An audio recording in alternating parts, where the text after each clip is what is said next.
যুগের জন্য আমি ধন্যবাদ দিই বাবাকে যে তিনি সকল ব্যবস্থা করেছেন। আমি আহ, সবাইকে মা দিবসের শুভেচ্ছা জানাচ্ছি আজকে, এবং প্রথমবারের মতো যারা এসছেন তাদেরকে খ্রিস্টীয় শুভেচ্ছা জানাচ্ছি। আমার নাম কানাই ঋষি ডেভিড। আমি একটি খ্রিস্টীয় পরিবারে জন্মগ্রহণ করেছি। আমার বাবা একজন পালক ছিলেন, আমিও একজন পালক। যদিও আমি পালক হতে চাইনি, কিন্তু প্রভু আমাকে এখানে নিয়ে এসেছেন। আমার ছোট পরিবার আছে, আমার দুই মেয়ে আহ, এবং একজন স্ত্রী, এবং আরো 6 জন মেয়ে আমার সঙ্গে আছেন। মোটামুটি বড় পরিবার বলতে পারেন, সবাই আমরা একসাথে থাকি। আমাদের পরিচর্যার কাজ আছে সারা বাংলাদেশে। আমাদের পরিচর্যার কাজ ভারতেও আছে, নেপালে, এবং রিসেন্টলি আমরা মালয়েশিয়াতে শুরু করেছি। সো আমার চার্চের নাম ফ্যামিলি চার্চ। এটা আমাদের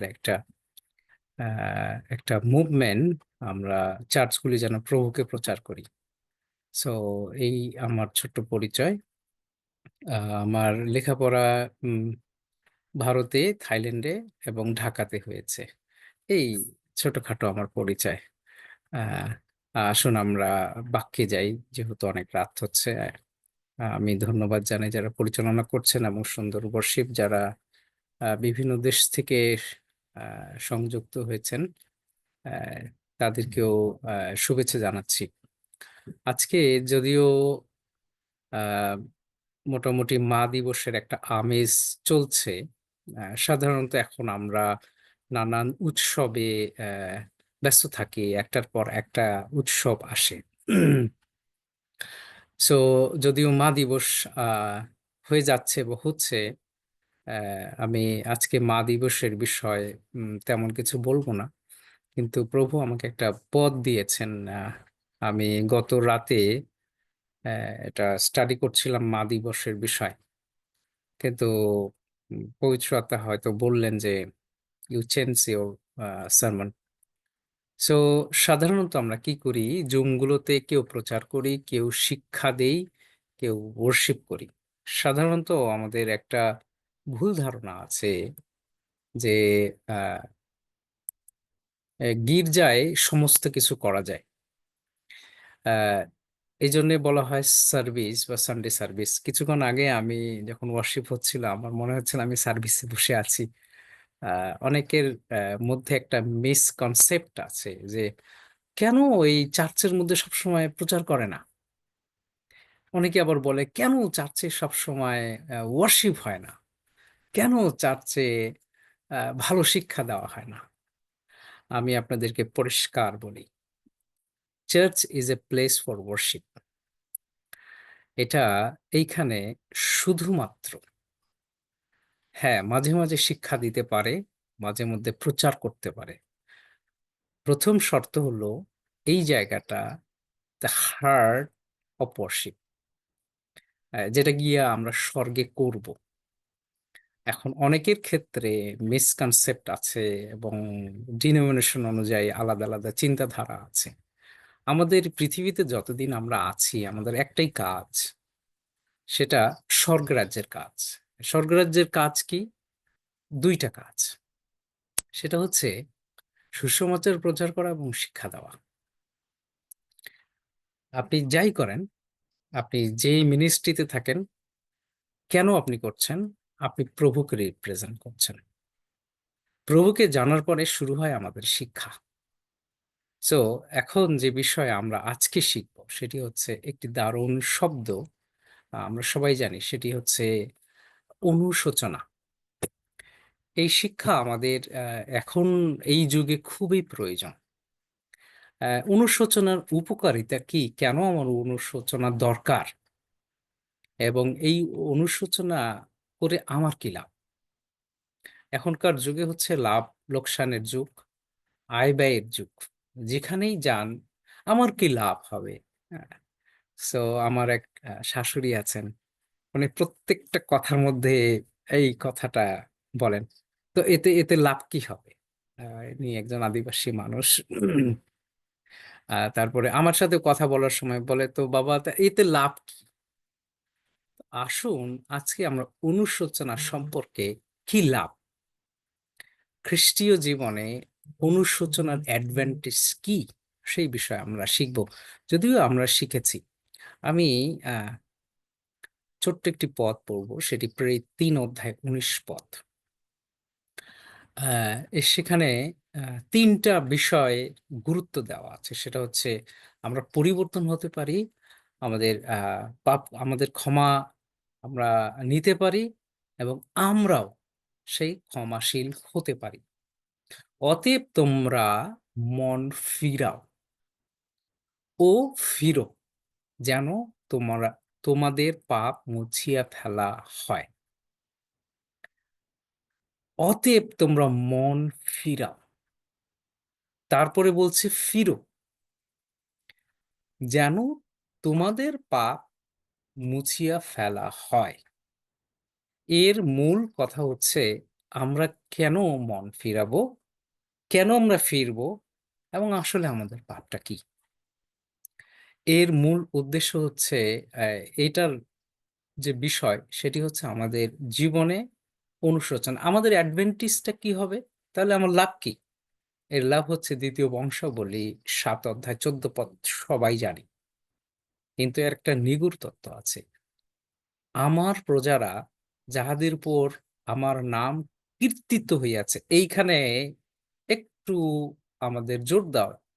আমরা, আমার প্রজারা যাহাদের উপর আমার নাম কীর্তিত হইয়াছে, তাহারা যদি নম্র হইয়া প্রার্থনা করে ও আমার মুখের অন্বেষণ করে এবং তাহাদের কুপথ হইতে ফিরে, তবে আমি স্বর্গ হইতে তাহা শুনিব, তাহাদের পাপ ক্ষমা করিব ও তাহাদের দেশ আরোগ্য করিব।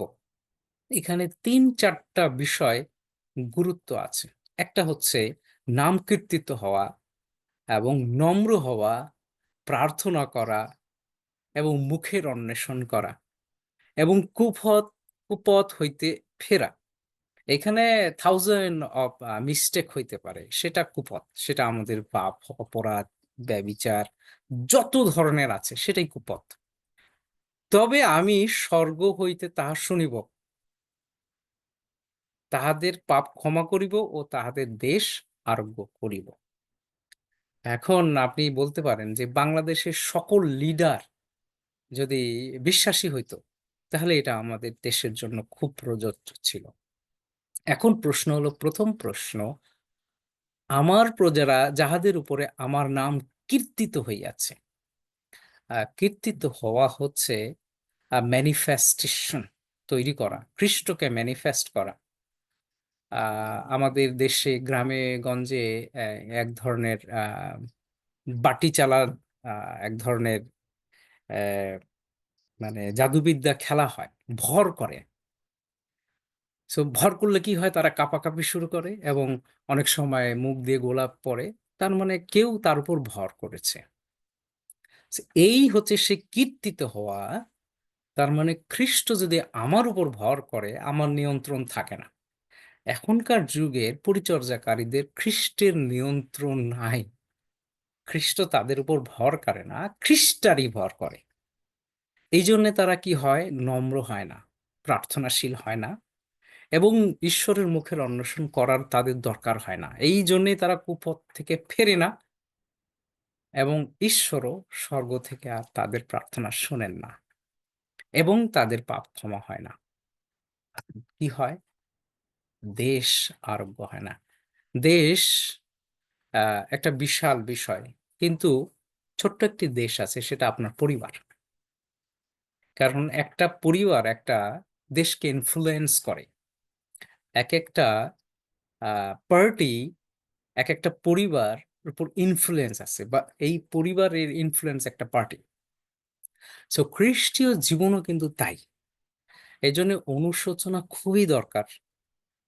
খ্রিস্টীয় জীবনে যদি কোনো বিষয় কারো অনুশোচনা না হয়, সে কখনো স্বর্গ যেতে পারবে না।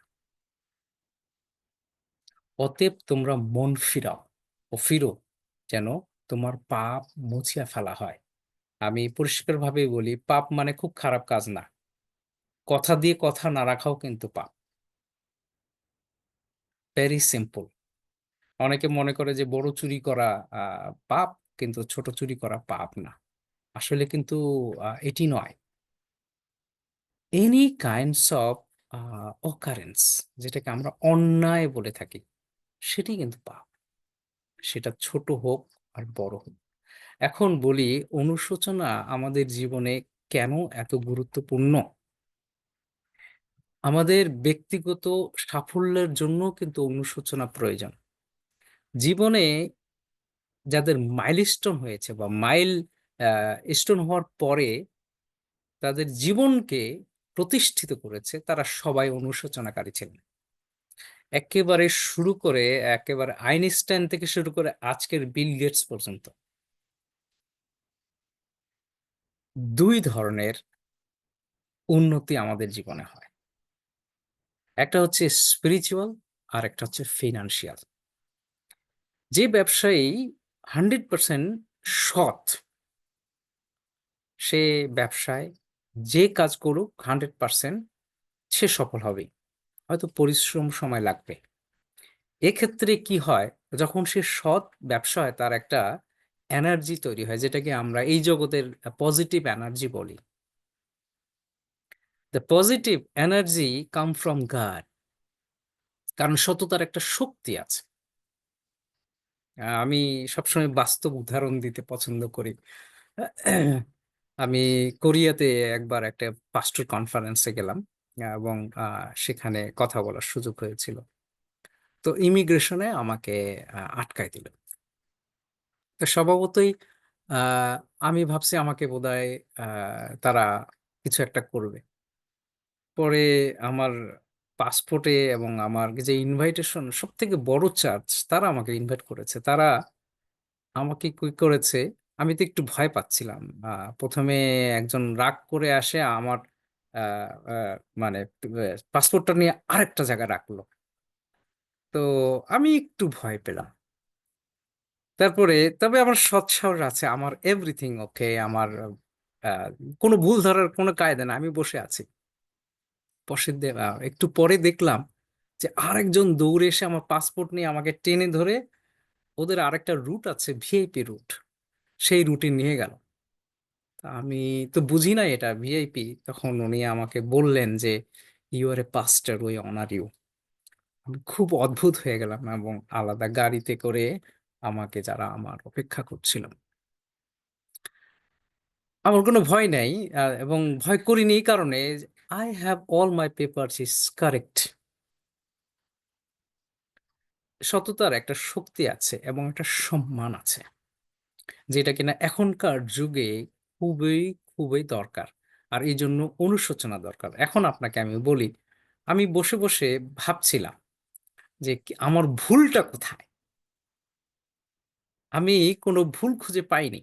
এবং আমার, যখন আপনি কোনো ভুল করবেন, সেটা আপনার ব্রেন আপনাকে সিগন্যাল দেবে, সেই ভুল আপনার শরীরে দেখা যায়।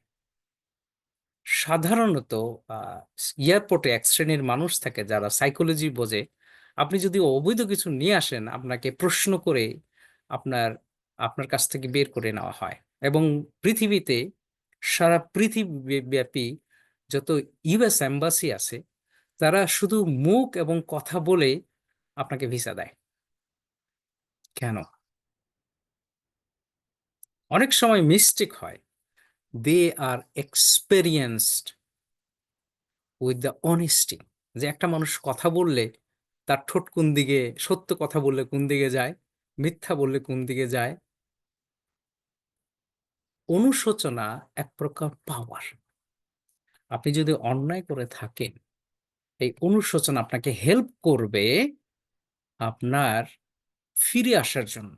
অতএব তোমরা মন ফিরাও এবং ফিরো, যেন তোমাদের পা মুছিয়া ফেলা হয়। মুছে ফেলা হচ্ছে ডাস্টার দিয়ে, যেভাবে মুছে ফেলা হয়, এটা আর থাকে না। আমাদের মেমোরিতে আজকাল থাকে। এই মুছে ফেলা হচ্ছে, আমরা যে চক দিয়ে লেখার পরে যখন আমরা মুছে ফেলি, এই মুছে ফেলা, that means Lord never remember your fault. এবং প্রথম যখন 1 অধ্যায় 19 পদ এখানে পরিষ্কার করে বলা আছে, যদি আমরা আপন আপন পাপ স্বীকার করি, তিনি বিশ্বস্ত ও ধার্মিক। সুতরাং আমাদের পাপ সকল মোচন করিবেন এবং আমাদেরকে সমস্ত অধার্মিকতা হইতে সূচি করবেন। সো যদি আমরা আপন আপন পাপ স্বীকার, কখন আমরা স্বীকার করি? যদি কোনো অন্যায় করে থাকি। কিন্তু যারা অন্যায় করে না তাদের তো স্বীকার করার কোনো আহ দরকার নাই। যদি আমরা আপন আপন পাপ স্বীকার করি, তিনি বিশ্বস্ত। তার মানে আহ তিনি বিশ্বস্ত বলেই আমাদের পাপ মোচন করেন। প্রিয় ভাই বোনেরা, অনুশোচনা এটা স্বাস্থ্য এবং মনের জন্য খুবই দরকার। এর উপকার হচ্ছে, দ্বিতীয় বংশাবলী 30 অধ্যায় 9 পদে আমরা আরেকটু উপকার দেখতে পাবো। কারণ আমাদের ঈশ্বর সদাপ্রভু কৃপাময় ও স্নেহশীল। যদি তোমরা তাহার প্রতি ফিরো, তবে তিনি তোমাদের হইতে মুখ ফিরাইবেন না। সাধারণত আহ আহ, আহ, অনেক বড় বড় অপরাধ 50% ক্ষমা করে দেওয়া হয় আপনি যদি স্বীকার করেন। যারা আইন আদালত বোঝেন, কোনো কেউ যদি খুন করে এবং খুন করে সে যদি বলে হ্যাঁ আমি এটা অন্যায় করেছি, আমার এটা অপরাধ হয়েছে, তাহলে তার সাজা কমানো হয়। এবং রিসেন্টলি একটা খুব বড় ঘটনা আপনারা টেলিভিশনে দেখেছেন কিনা, আর বিবিসি, সিএনএন সব জায়গায় আহ, একজন আফ্রিকান একজন মুসলিমের ছেলেকে গুলি করে মেরে ফেলে এবং আহ, বিচারক এই মুসলিম লোককে বলেছিলেন যে আপনার কোনো বক্তব্য আছে কিনা, কারণ ওই বক্তব্যের উপরে ডিপেন্ড করবে তার ফাঁসি হবে কিনা বা তাকে মেরে ফেলা হবে কিনা। সেই ভদ্রলোক বলেছিল, আমি জানি সে একটা বড় অন্যায় করেছে, কিন্তু আমার একটা যেমন সন্তান আছে, তার যদি একটা সন্তান একই রকম থাকে, সে আমার মনে হয় বুঝতে পেরেছে। সেই আফ্রিকান যুবক বলেছিল যে হ্যাঁ, আমার একটা সন্তান আছে, আমি এটা ভুল বুঝেছি এবং আমি বুঝতে পারছি যে একজন বাবা হিসেবে তার ব্যথা কতখানি।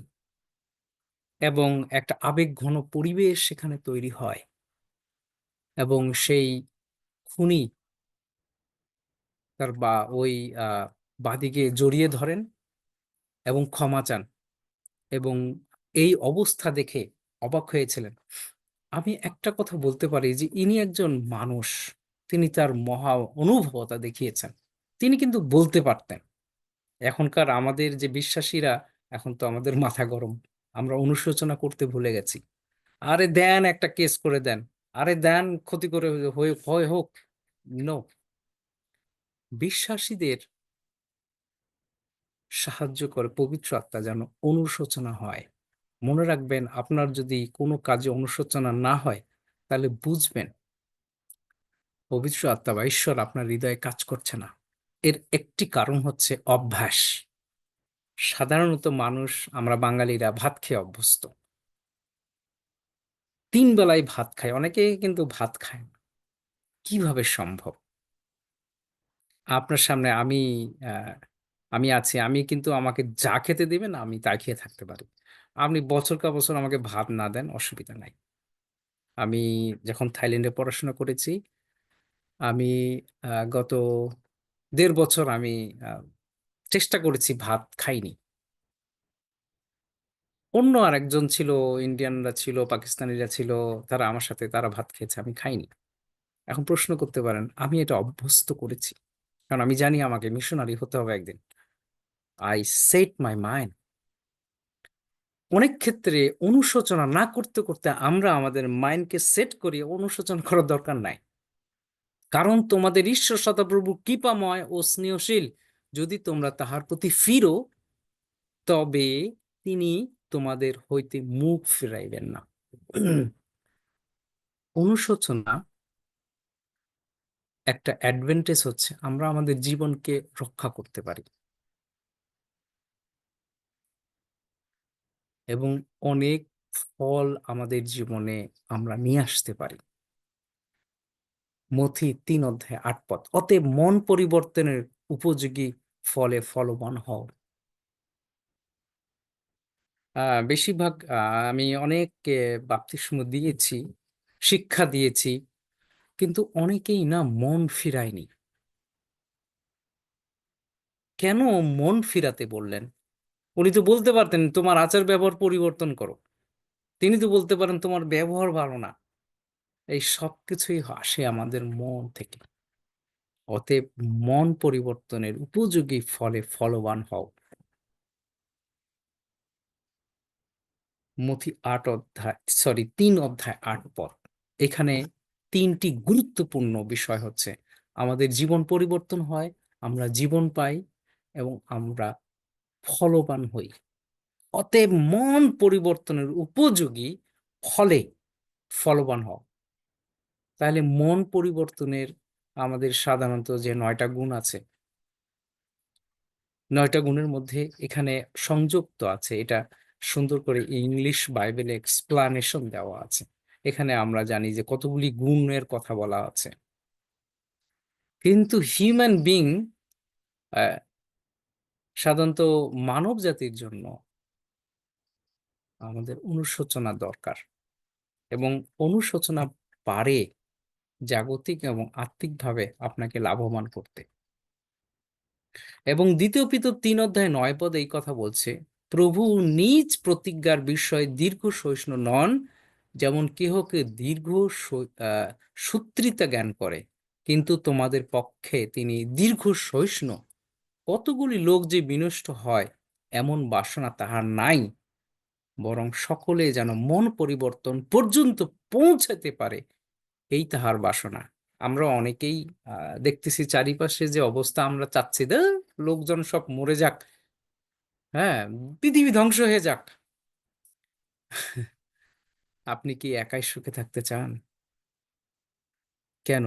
আপনার প্রতিবেশী যে ঝগড়া করে, যে লোকটা চুরি করে ডাকাতি করে, তাকে নিয়ে স্বর্গে থাকতে চাই না আমরা? খ্রিস্টের কাজ তাই। আমরা প্রভু নিজ প্রতিজ্ঞার বিষয়ে দীর্ঘ সূত্রী নহেন, যেমন কেহ কেউ দীর্ঘ সূত্রিতা জ্ঞান করে। আমাদের না, আমরা অনেক পরিচর্যাকারী আছি, ও ফিল্ডে না থাকলে আমার জন্য ভালো, আমার ফিল্ডটা ভালো হইতো, বাংলাদেশে দারুণ পরিচর্যা করতে পারতাম। এই দীর্ঘ সূত্রিতা হচ্ছে আমরা যেটাকে হিংসা বলে থাকি।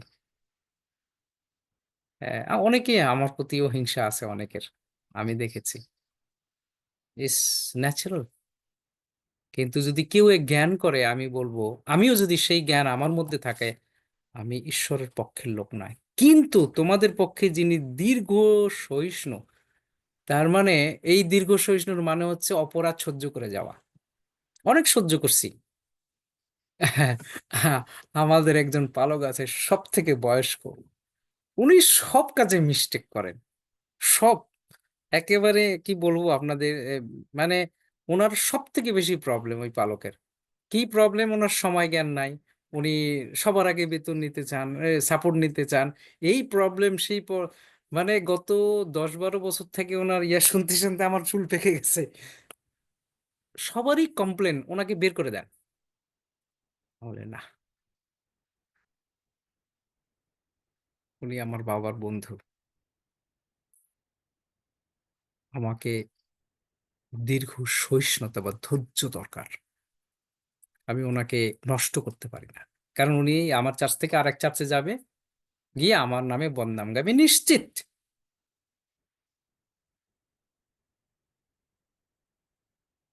যদি উনি বুঝতেন তাহলে এটা করতেন না। এমন বাসনা তাহার নাই। প্রিয় ভাই বোনেরা, আপনার যে ভাই, আপনার যে পরিবার, আপনার পালক, হোয়াট এভার ইউ ডু, আপনার এই বাসনা না থাকুক, কেউ যেন নষ্ট না হয়, বরং সকলে যেন মন পরিবর্তন পর্যন্ত পৌঁছাতে পারে, এই বাসনা তাহার। এই জন্যই কিন্তু প্রভু বলছে, তোমাদের কাছে 1000 বছর হলে আমার কাছে একদিন, পৃথিবীর বয়স মাত্র 2 দিন। 2000 বছর আগে প্রভু যীশু খ্রিস্ট, আমাদের কাছে হাজার হাজার বছর মনে হইল। নো, এই জন্য উনি আসছেন না। অনেকেই আমাকে ফোন করে, দাদা এখন কি ভূমিকম্প হচ্ছে, এই তো যুদ্ধ লেগে গেল। ওয়েট ওয়েট ওয়েট, বাইবেল পড়েন কি বলছে। এই জন্য উনি অপেক্ষা করছেন, ওনার চোখের জল স্বর্গ থেকে পড়ছেন। আপনি কি, আপনি, আপনার থেকে ওনার চোখের জল আরো বেশি পড়ে, উনি আমাদের থেকে বেশি কাঁদেন, স্বর্গে বসে কাঁদেন, যেন কোনো লোক নষ্ট না হয়। বাংলাদেশ এখনো আনরিচড কান্ট্রি হিসেবে আছে, পৃথিবীর one of the best country হিসেবে, অনেক দেশ থাকা সত্ত্বেও, নর্থ কোরিয়া যেমন আছে। এদের জন্য আমাদের কাঁদা দরকার। এদের কাছে সুসমাচার পৌঁছাবে, তারপরে খ্রিস্ট আসবেন, পৃথিবীর প্রত্যেকটা। কিন্তু তোমরা গিয়ে শিক্ষা করো, এই বচনে মর্ম কি, আমি দয়া চাই, বলিদান নয়, কেননা আমি ধার্মিক দিহকে নয়, কিন্তু পাপী দিহকে ডাকিতে আসিয়াছি। মথি 9:13 এর মতো সহজ জ্ঞান পৃথিবীতে আর নাই।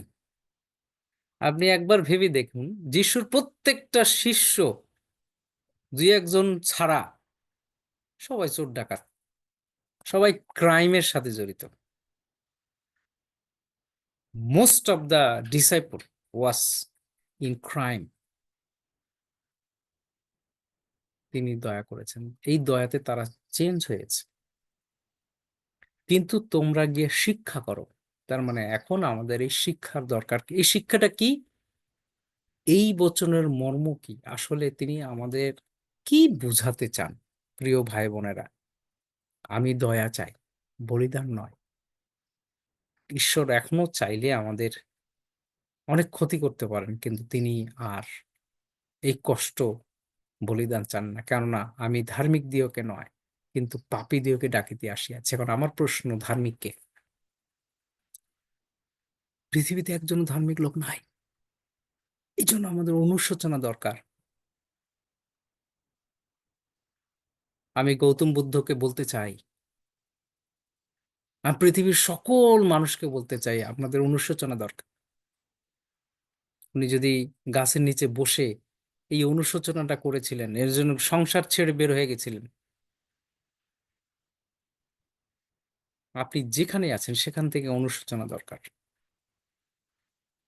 কেননা আমি ধার্মিক দিওকে নয়, কিন্তু পাপী দিওকে ডাকিতে আসিয়াছি। আপনাকে আমাকে ডাকছেন, প্রিয় খ্রিস্টীয় ভক্তগণ। এখন আমাদের একটি কাজ, খ্রিস্ট আমাদের জন্য কি করেছেন? তিনি আমার জন্য অনুশোচনা করেছেন, এই জন্যই তিনি কষ্ট ভোগ করেছেন। সেম কাজটা এখন আমাদের করা দরকার। আমাদের অনুশোচনা দরকার, আমার নিজের জন্য, আমার প্রতিবেশীর জন্য, আমার দেশের জন্য,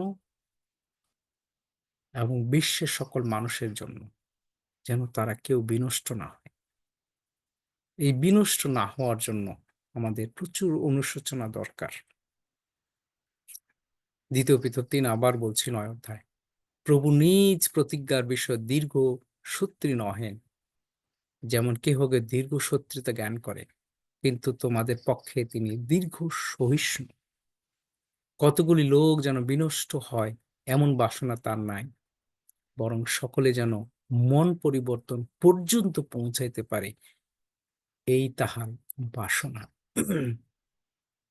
আমরা অনুশোচনা করি এবং বাসনা করি যে সেই খ্রিস্ট আমাদের জন্য এসেছিলেন। শেষ যে পদ, মথি 4:17, সে অবধি সে অবধি যিশু প্রচার করিতে আরম্ভ করিলেন, বলিতে লাগিলেন, যেন মন ফিরো, কেননা স্বর্গরাজ্য সন্নিকট হইল। This is the last chance for everyone to have salvation. এখনই শেষ সময়, কারণ ট্রেন ছেড়ে দিলে এই ট্রেন আর ফিরে আসবে না। আর এই ট্রেন হচ্ছে জীবনের, মানুষের জীবন বা টাইম, যেখানে আমরা প্রস্তুতি নেই, আমরা টিকিট কাটি। প্রিয় ভাই বোনেরা, অনুশোচনা আমাদের জীবনে দরকার, আমাদের ব্যক্তিগত জীবনের, পারিবারিক জীবনে তো আরো বেশি। আপনার স্ত্রীর সাথে আপনি কেমন ব্যবহার করছেন, মণ্ডলীর সাথে কেমন ব্যবহার করছেন, অনুশোচনা দরকার। এবং যেই মানুষের অনুশোচনা নাই, তারা দেখবেন হঠাৎ করে ভেঙে যায়।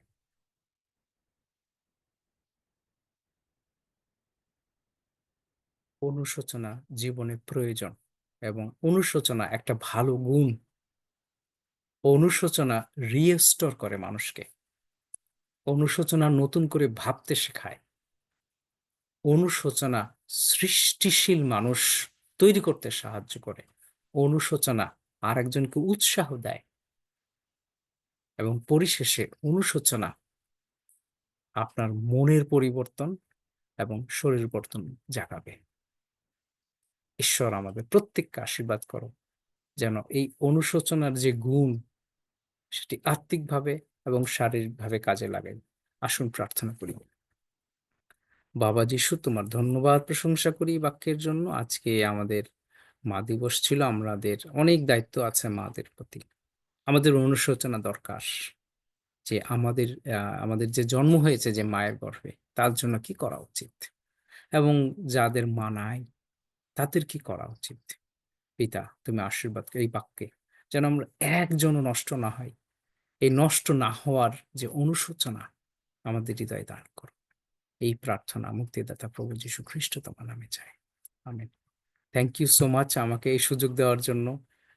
আমি সবাইকে অসংখ্য ধন্যবাদ দিই আপনাদের সময়ের জন্য। God bless you all. Emmanuel. Emmanuel, জয় যিশু। কৃতজ্ঞতা জানাই, প্রশংসা এবং গৌরব দেই আমাদের সর্বশক্তি পিতাকে, যার অযাচিত আশীর্বাদে আজকে আমরা পবিত্র শাস্ত্রে থেকে সুন্দর শিক্ষা গ্রহণ করতে পেরেছি, এবং ধন্যবাদ জানাই আমাদের এই প্রভু সন্তানকে, যাকে প্রভু এই পর্যায়ে এসেও ব্যবহার করেছে। তার জন্য আমাদের শুভকামনা রয়েছে এবং আমরা ঈশ্বরের কাছে প্রার্থনা করি তার জন্য, তার যে কার্যক্রম রয়েছে এবং যে সন্তানেরা তাদের পরিবারের সাথে যুক্ত রয়েছে সকলের করার জন্য। আসলে এই সময় আমরা আগামীকালকের আপডেট জেনে নিই। আমি বলতে চাই আমাদের উপস্থিত রয়েছেন শ্রদ্ধেয়া মিসেস রিঙ্কু সমদ্দার। আমি তাকে অনুরোধ করবো যাতে আগামীকালকে জয় যিশু। ইমানুয়েল, সর্বপ্রথমে পিতা ঈশ্বরকে কৃতজ্ঞতা জানাই যে